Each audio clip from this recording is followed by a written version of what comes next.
Dalawang klase po yung aming ugoy-ugoy. Ang i-share namin ngayon, ito po yung isa po naming klase ng aming ugoy-ugoy cookies. Crispy na malambot lang kagatin at pang-delivery po ito namin. Kaya to this video ay i-present ko po sa inyo yung aking asawa na supportive na master baker.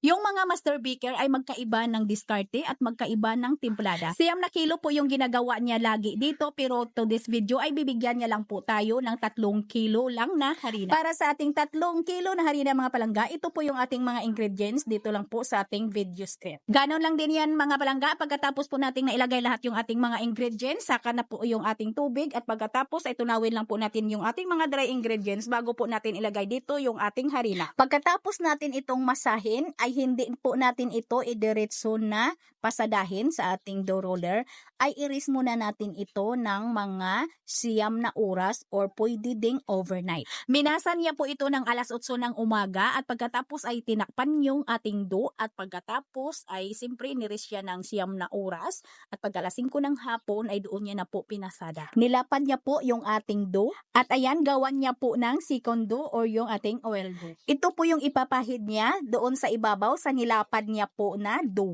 Yung mga ingredients po natin dito sa ating oil dough ay nasa ating video screen lang.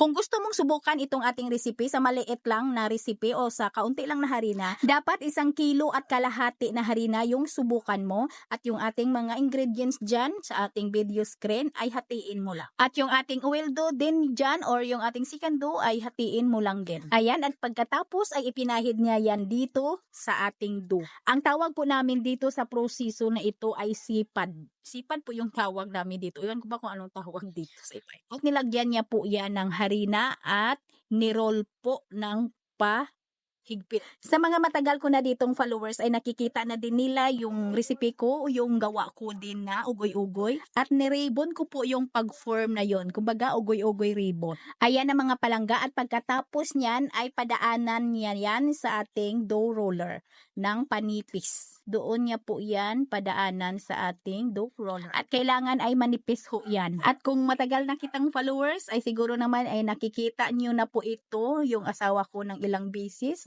sa mga vlog po natin at marami na din po siyang na-share din na mga recipe. Na yung mga video niya na sa paggawa niya ng tinapay ay ganun din mga palangga.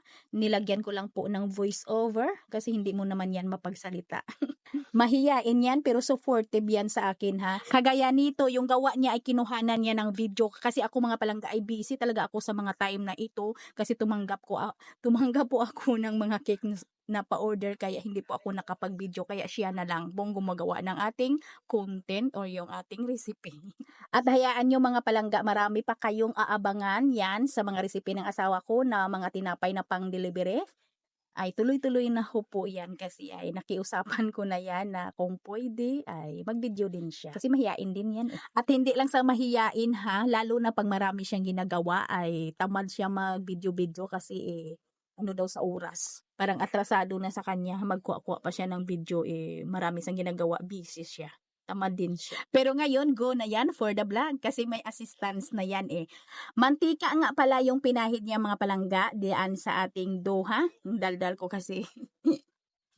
Pagkatapos niyang nailagyan lahat ng mantika ay ayan, na-flatten niya. Nilagyan niya yan ng mantika para dumikit doon yung ating asukal.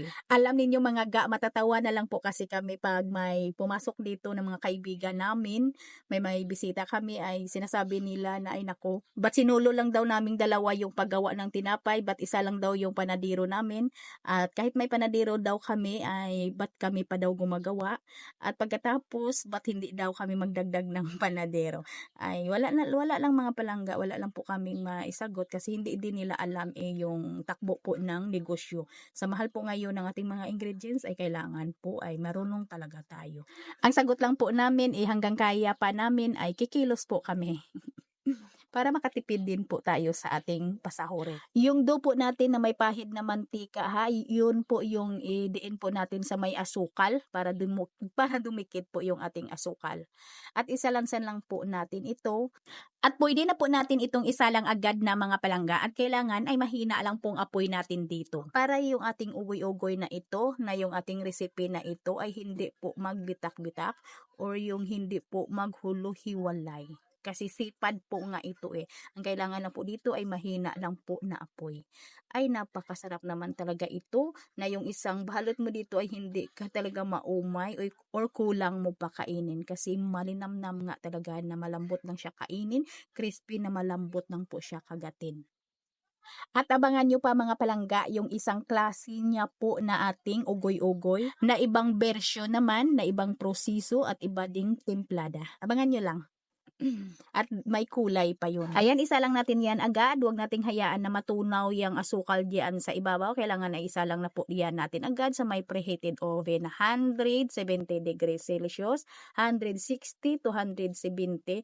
Basta kayo na yung magtansya sa init ng inyong oven. Basta mahina lang talaga yung apoy ng ating oven. At lutuin natin ito hanggang sa ito'y mag-golden brown at hanggang sa ito'y mag-crispy. Madali lang itong mag-crispy mga palangga kasi may nilagay po tayo dito na amonyako. Kung may magtatanong ano ba yung amonyako, yung ating amonyako ay cookies crisper ho yan.